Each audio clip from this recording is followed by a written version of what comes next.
Hola, ¿cómo están? Bienvenidos a este programa de Sleep Lab.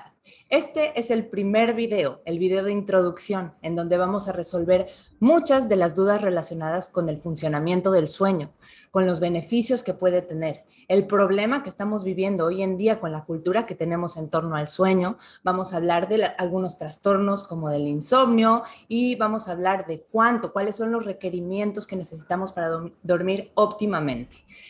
Este es el primero de una serie de videos que van a recibir y además van a tener acceso a esta grabación para que lo vean más adelante si tienen necesidad de repasar algo de lo que esté diciendo aquí. Entonces, sin más, bienvenidos a The Sleep Lab, a este programa en donde van a optimizar y van a sacar jugo a esas noches de sueño. Vamos a empezar platicando qué es esto que se llama sueño. El sueño realmente es una actividad dinámica vital donde perdemos de forma reversible la conciencia y hasta la década de 1950 aproximadamente se creía que era un estado pasivo, quiescente, como si estuviéramos solamente guardando energía, cuando realmente hoy sabemos que en el sueño ocurren cosas importantísimas y que de hecho el cerebro hay una etapa específica de sueño en la que realmente está incluso más activo que si estuviera despierto. Entonces, ocurren ciertos procesos que no ocurren cuando estamos despiertos, como si fuera un mantenimiento importantísimo que le estuviéramos dando para que en el día realmente puedas funcionar de manera adecuada. A pesar de toda la importancia y trascendencia que llega a tener el sueño, la mayoría de los adultos no duerme realmente lo que necesita, duermen menos de 7 horas. Sabemos que entre el 29 y el 60% de la población duerme menos de 7 horas. Esto no ha sido siempre así. En la época de nuestros abuelos, cerca de 1940, ellos se sabía que dormían cerca de casi 8 horas, 7.9 para ser exactos.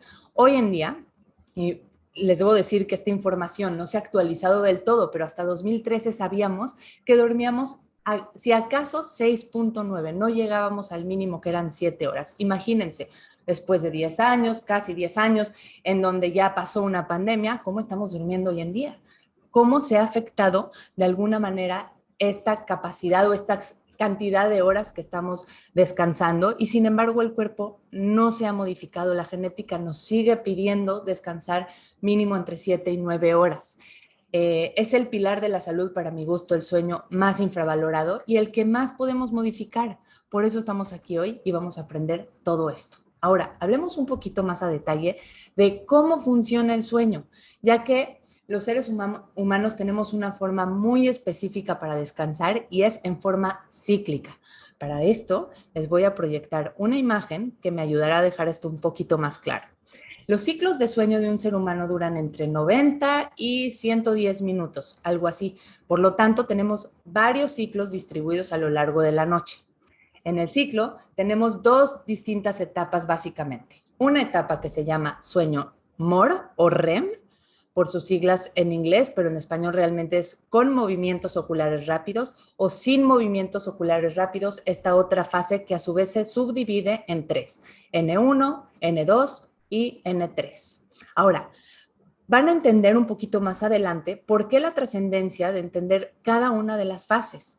La fase NREM es una fase en donde restauramos y nos reponemos a nivel corporal, nuestro cuerpo, nuestras células, nuestros tejidos, el sistema inmune, a nivel corporal nos reponemos y la primera parte de la noche está más cargada de sueño NREM. Ahora, les decía que NREM se subdivide en tres. La etapa N1, que es cuando nos estamos quedando dormidos, es una etapa de adormecimiento, es una fase breve de unos 5 o 7 minutos que simplemente nos transiciona de estar en vigilia, que es estar despiertos, a llevarnos a el sueño propiamente. De ahí pasamos a una etapa que se llama N2, es un sueño ligero, en donde ya propiamente perdimos la conciencia, es la fase en donde más tiempo pasamos durante la noche, se empieza a bajar la temperatura corporal, los signos vitales bajan, la frecuencia cardíaca baja también. Después pasamos a una etapa que se llama N3, es una etapa de sueño mucho más profundo, esta es la etapa más restaurativa a nivel físico de todas. esta es la que tenemos que acumular suficiente tiempo, aproximadamente entre un 15 y un 20% de nuestra noche deberíamos de pasar aquí, porque aquí ocurren cosas muy importantes. Dentro de ellas se segrega hormona de crecimiento, el 70-80% de toda nuestra hormona de crecimiento, que en adultos tiene mucha trascendencia porque nos ayuda a renovar, a reponer tejidos, a restaurarnos realmente, a construir músculo, y eso ocurre solo cuando estamos teniendo suficiente sueño profundo. Las primeras horas de la noche es donde pasamos más tiempo en esta etapa, por lo tanto no debemos acostarnos demasiado tarde. Al terminar estas 3 fases de sueño NREM, pasamos al sueño REM o sueño MOR, como lo había dicho, que se llama sueño con movimientos oculares rápidos. ¿Por qué se llama así? Pues básicamente porque lo único que se está moviendo son los globos oculares, los músculos de los ojos, que nos pueden hablar de que una persona está soñando. Sí, el 80% de los sueños ocurre justo en esta fase.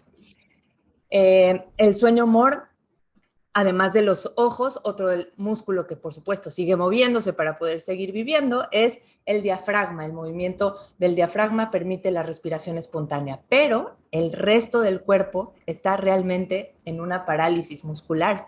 ¿Por qué? Porque si estamos soñando, no queremos mover los músculos y el cuerpo pudiera llegar a ser peligroso en caso de que actuemos estos sueños. Entonces, todo tiene una importancia y una trascendencia.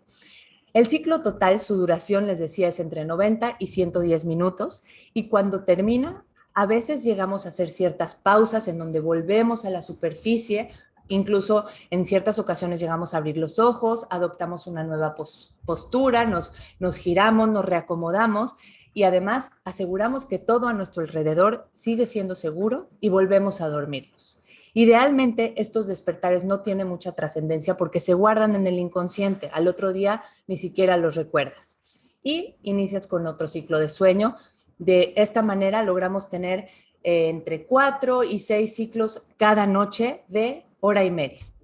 Entonces, con esto vamos a poder entender mucho más a detalle cómo afecta la cafeína, cómo afecta el alcohol, cómo afectan algunos medicamentos, porque realmente nosotros tenemos que guardar estas proporciones: 5% aproximado de N1, 50% de N2, 20% de sueño profundo y 25% de sueño REM. Y cuando nosotros tomamos un medicamento, no estamos generando este sueño natural, estamos sedando, estamos noqueando, bloqueando la corteza frontal y realmente estamos causando una sedación que no es lo mismo a un sueño natural. Al afectar la proporción de sueño REM o de sueño profundo, al otro día, como no estamos completamente renovados y reparados, nos vamos a sentir más cansados, vamos a tender a buscar más cafeína para sentirnos despiertos y en la noche nos costará más trabajo conciliar el sueño, haciendo que busquemos de nuevo los medicamentos para dormir. Por eso no son la solución.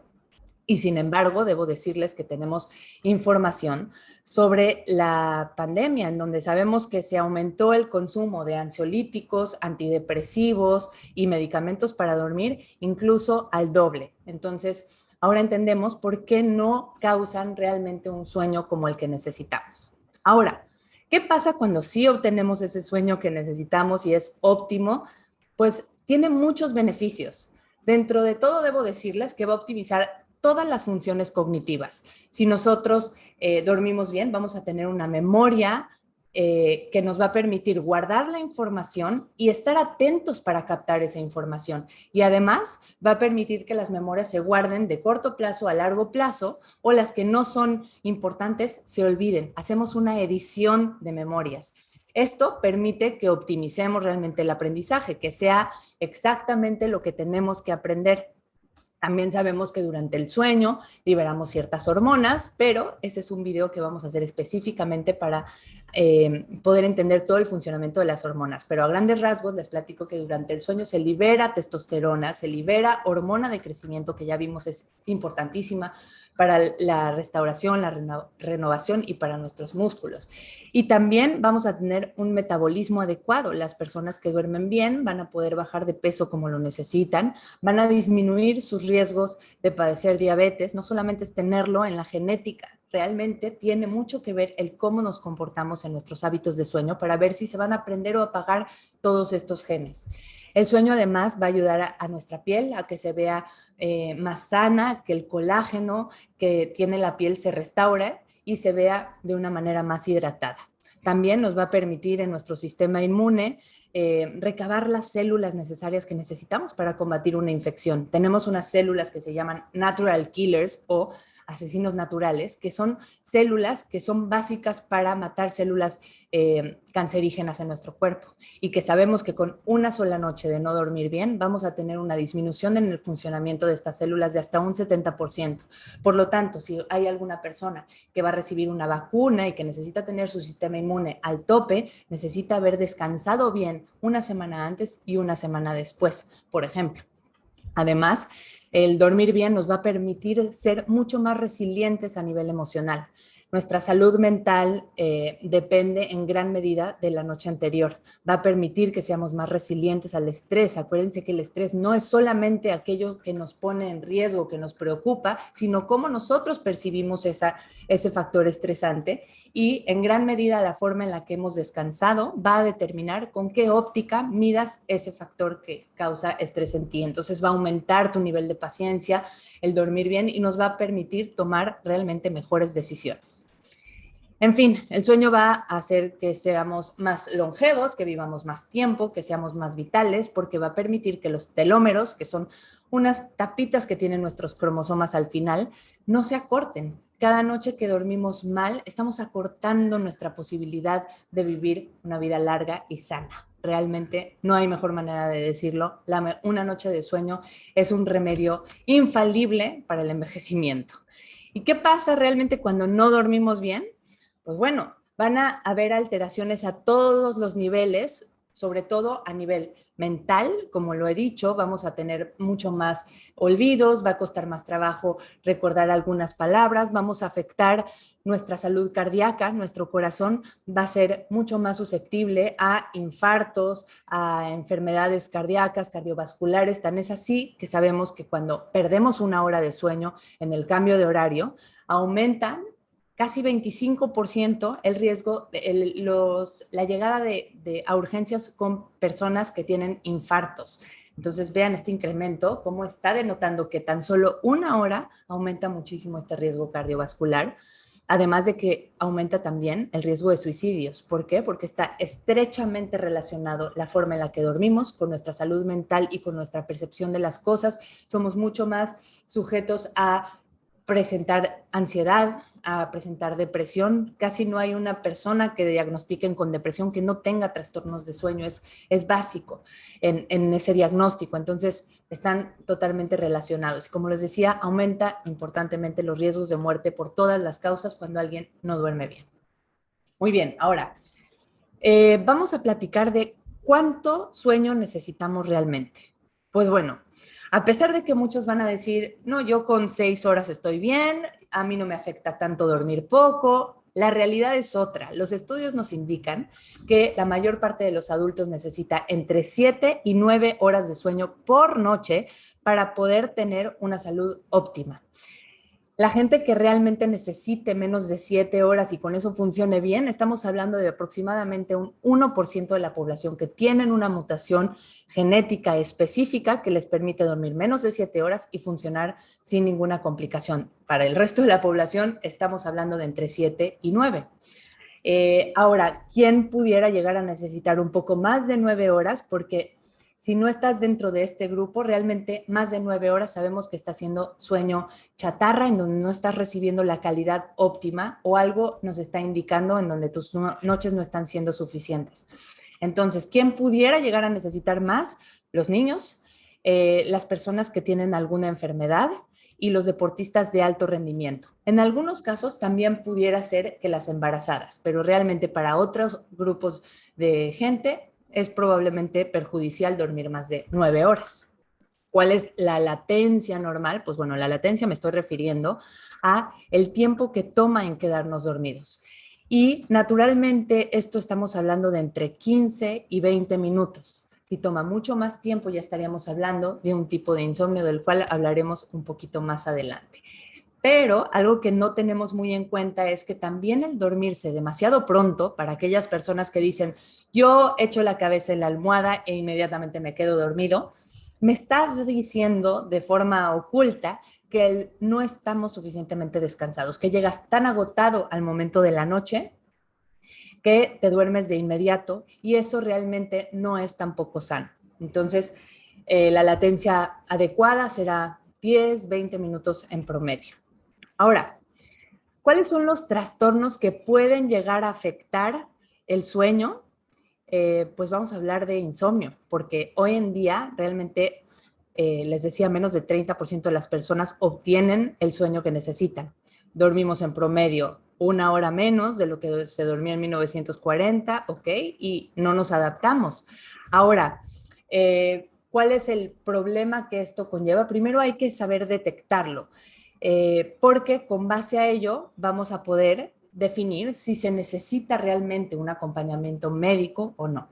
Y bueno, sabemos que el tratamiento de primera línea ante el insomnio es la terapia cognitivo-conductual, que es una serie de modificación en el estilo de vida, en los hábitos, en la concepción de lo que es el sueño. Y este tipo de terapia tiene mucho más trascendencia y se mantienen estos resultados de una mejor manera que tomar medicamentos que, como hemos visto, no causan un sueño natural y a la larga tienden a causar tolerancia y muchos problemas. Entonces, con base a lo anterior, diseñamos justamente este programa basado en las recomendaciones más recientes, tanto de las guías americanas como de las guías europeas. Ahora, hablemos ya de lleno del insomnio. La Asociación Americana de Pediatría define el insomnio como un trastorno en el cual las personas les cuesta trabajo, tienen problemas para conciliar el sueño o para permanecer dormidas. Existen diferentes tipos de insomnio y para ello vamos a dividirlo en dos. Uno, la gente que tiene un insomnio, bueno, se subdivide en insomnio en donde está afectada la duración, o sea, el tiempo que toma quedarse dormidos, y según esta categoría, según la duración del insomnio, puede ser o agudo o crónico. Y según el momento también podemos definir el insomnio en el que ocurre en la noche. Si es un insomnio al inicio, le cuesta trabajo conciliar el sueño, es intermedio o al final. Vamos a meternos un poquito más a detalle a cada uno de ellos. Entonces, hablemos primero según la duración, ¿sí? Si tenemos una etapa en la cual estamos teniendo un problema de insomnio, de conciliación de sueño, nos toma mucho tiempo quedarnos dormidos o nos cuesta trabajo mantenernos dormidos o despertamos demasiado temprano, y esto se da solamente por una etapa determinada que dure menos de 3 meses, puede esta etapa ir y venir y se llama insomnio agudo y tiene distintas causas de la que puede tener un insomnio crónico. El insomnio crónico se hace este diagnóstico cuando realmente llevas más de 3 meses durmiendo mal y además estás teniendo dificultades o algún problema relacionado con tu funcionamiento diario que ya está creando ciertas angustia, ansiedad y afecciones en la vida de una persona. Entonces, ya cuando estamos hablando de un insomnio crónico, probablemente necesitamos un diagnóstico por parte de un médico que descarte algunos otros problemas que pudieran haber subyacentes y que haga un tratamiento personalizado. Para las personas que están teniendo una etapa de insomnio agudo, que la mayoría de la gente lo ha vivido en cierta medida, en etapas difíciles, en etapas de cambio, recuerden que el insomnio agudo es menor a 3 meses. Y realmente los factores que pueden llegar a desencadenar etapas de insomnio agudo son niveles elevados de estrés. El que te estresa depende de tu óptica, no es necesariamente situaciones estresantes, aunque sí, como les decía, trastornos emocionales como depresión, alguna angustia relacionada a un evento específico que pudo haber sido perturbador o traumático, puede detonar etapas de insomnio agudo. También podemos hablar del jet lag. El jet lag es esta diferencia que tenemos cuando viajamos en diferentes zonas horarias y hay una desincronía entre nuestro reloj biológico interno, el horario que tenemos en nuestro cuerpo, y la hora local. Entonces nuestro cuerpo nos pide ir a dormir cuando en la hora local no es momento todavía de descansar. Eso es la desincronía que puede detonar etapas de insomnio agudo. También gente que está teniendo problemas en su trabajo, inseguridad económica, la maternidad, la paternidad, hoy en día es un factor que desencadena etapas de insomnio agudo en donde probablemente se resuelva el asunto con los niños y como papás o mamás nos quedamos mucho tiempo más durmiendo mal. Es un factor del cual tenemos que hablar y se va a resolver con los hábitos que vamos a presentar en este programa. También un estilo de vida sedentario puede llegar a desencadenarlo. El no tener suficiente energía en el día hace que no descansemos o que no liberemos del todo en la noche y no podamos descansar bien. Obviamente también las personas que viven con dolores crónicos, dolores físicos, pueden vivir con insomnio. O cuando hay cambios importantes en la vida. Ahora, otro factor del cual me gustaría platicar son ciertos medicamentos. Para las personas que tienen un trastorno crónico y toman alguno de estos medicamentos o un trastorno agudo, pero necesitaron una medicina de estas, es importante que lo platiquen con su médico porque en ciertos casos convendrá modificar el horario en el cual toman el medicamento para que no altere su sueño. Aquí voy a hacer mención a alguno de ellos para que los tengan a la mano, pero les vamos a dar esta lista para las personas que lo necesiten para ver si algo de lo que tomas pudiera también estar afectando tu calidad de sueño. Dentro del grupo de medicamentos puedo hablarles de los antidepresivos, en general los inhibidores de la recaptura de serotonina que son utilizados para tratar los síntomas de depresión. Algunos nombres que les puede sonar son el escitalopram, la fluoxetina, la paroxetina, la sertralina, son medicamentos que alteran el sueño y pueden causar insomnio. Los esteroides, los corticosteroides, que son típicamente utilizados para tratar enfermedades crónicas autoinmunes o inflamaciones en los músculos, en los vasos sanguíneos, la artritis reumatoide, el lupus y muchos otros síndromes autoinmunes, se tratan con cortisona y los esteroides elevan los niveles de cortisol y afectan el sueño. Por lo mismo, deberían de ser indicados o tomados por la mañana. También hay algunos medicamentos que contienen cortisona, como los descongestionantes nasales, los inhaladores, que pueden llegar a afectar, además de los que tienen descongestionantes que son antagonistas de H1, que son un tipo de antihistamínicos. Entonces, seguramente han escuchado la palabra antihistamínicos, que son los que inhiben la producción de histamina, que es la que libera una sustancia que libera nuestro cuerpo cuando estamos padeciendo una reacción alérgica. Si tú estás tomando estos medicamentos, típicamente hay algunos que pueden ocasionar sueño, pero sin embargo, otro grupo de antihistamínicos, por ejemplo, la cetiricina, la desloratadina, la loratadina, la levocetiricina, son antihistamínicos que al inhibir la producción de H1 de histamina pueden causar cierto insomnio, entonces no deben de ser tomados por las noches. Si eres una persona con hipertensión, tomas antihipertensivos como pueden ser beta bloqueadores, alfa bloqueadores o inhibidores de la enzima convertidora de angiotensina. Sé que estos nombres pueden sonar muy rebuscados, pero realmente es cuestión de revisar si alguno de ellos pertenece a este grupo. Son usados para bajar la presión arterial. En ciertas ocasiones también se utilizan para tratar la próstata, la hiperplasia prostática o algunas arritmias. Algunos nombres que les voy a lanzar por ahí son los que terminan con olol, por ejemplo, metoprolol, propranolol, esmolol, son los betabloqueantes y inhibidores de la enzima convertidora de angiotensina, como es captopril, enalapril, lisinopril, son algunos de los medicamentos que pudieran estar afectando su sueño. Algunos otros son las estatinas, tratadas para disminuir el colesterol, como pravastatina, simvastatina, atorvastatina, y inhibidores también de la colinesterasa, que son medicamentos que se dan para personas que tienen algún tipo de demencia, Alzheimer, hay que poner atención en ellos. Un suplemento también característico que pudiera llegar a ser activador es la glucosamina con condroitina o la cúrcuma, junto con todos los derivados del té verde, son suplementos que deben de ser tomados en la mañana para evitar que puedan llegar a tener alteraciones en el sueño. Hablando un poquito más a detalle, ya hablamos de por duración, cómo puede clasificarse el insomnio, pero también tenemos por el momento de aparición. Puede ser un insomnio de inicio de la noche en donde nos cuesta mucho trabajo conciliar el sueño, más de 30 minutos nos toma quedarnos dormidos. Y esto generalmente está causado por factores que causan ansiedad.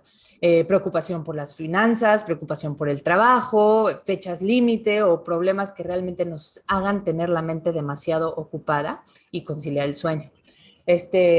Justamente todas las técnicas que vamos a dar aquí, los hábitos, van a ayudar a que conciliemos el sueño de forma adecuada. Otro tipo de insomnio es el insomnio de mantenimiento para aquellas personas que se quedan dormidas sin problemas, pero tienen despertares en la noche y les cuesta volver a conciliar el sueño después de ese despertar. Aquí sabemos que la estructura del sueño se empieza a afectar porque no acumulan la misma cantidad de sueño profundo estas personas y que típicamente deben de recortar o de suspender por completo la cafeína y algunas otras sustancias de las cuales hablaremos más adelante para que no se afecte y no tengan tantos despertares. Pero bueno, algunas otras causas del insomnio de mantenimiento, además de las sustancias, puede ser las alteraciones en la regulación de la glucosa. Si nosotros no tenemos una glucosa, un nivel de glucosa estable en la sangre y tenemos bajas o picos de glucosa, eso pudiera estarnos despertando. Por eso vamos a darles 21 recetas para que tengan ideas de cenas equilibradas que mantengan realmente la glucosa durante toda la noche y no despierten ni con hambre ni por picos de glucosa. Y por último, el insomnio que es del final de la noche, en donde tenemos un despertar precoz. Las personas despiertan antes de lo que realmente desean. Este es uno de los trastornos de sueño. También vamos a hablar brevemente de qué es el síndrome de apnea obstructiva del sueño. La apnea es cuando una persona llega a tener periodos intermitentes en donde hay pausas en su respiración o una respiración muy superficial durante el sueño, lo cual impide que el cerebro oxigene de forma adecuada.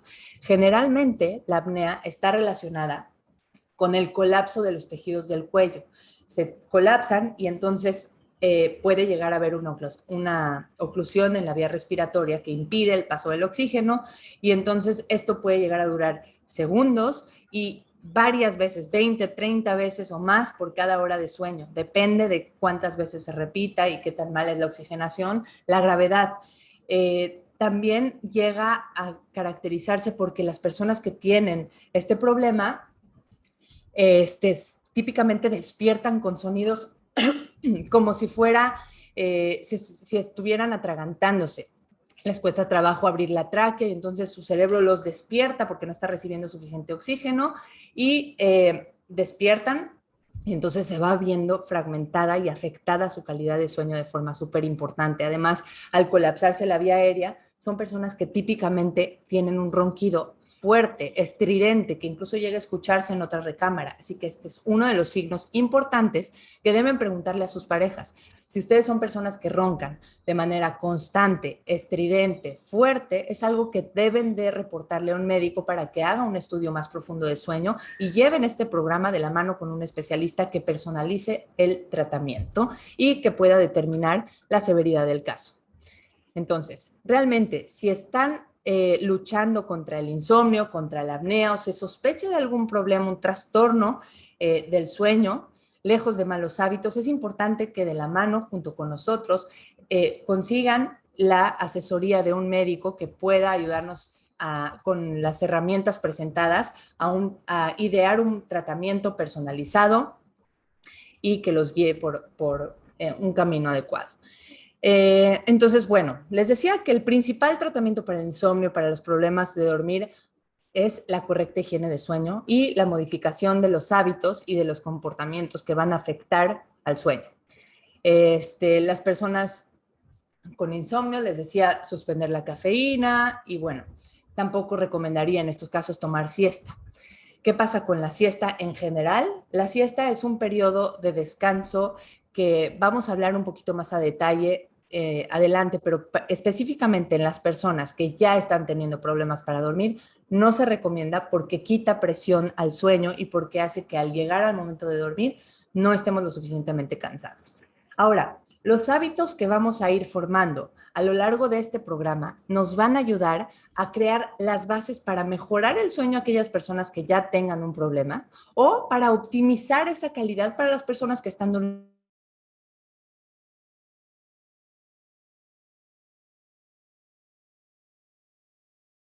y vamos a darles muchas herramientas para que realmente ustedes puedan descansar y mejorar esta calidad de sueño. Entonces, pues espero que esto les sea de utilidad. Toda esta información va a ayudarles en nuestro programa y espero que les haya gustado. Recuerden que vamos a estar en contacto continuo y que cualquier cosa nos van a poder dejar sus dudas. Bienvenidos una vez más a este programa de Sleep Lab. Yo soy Elisa Sacal y vamos a estar en contacto.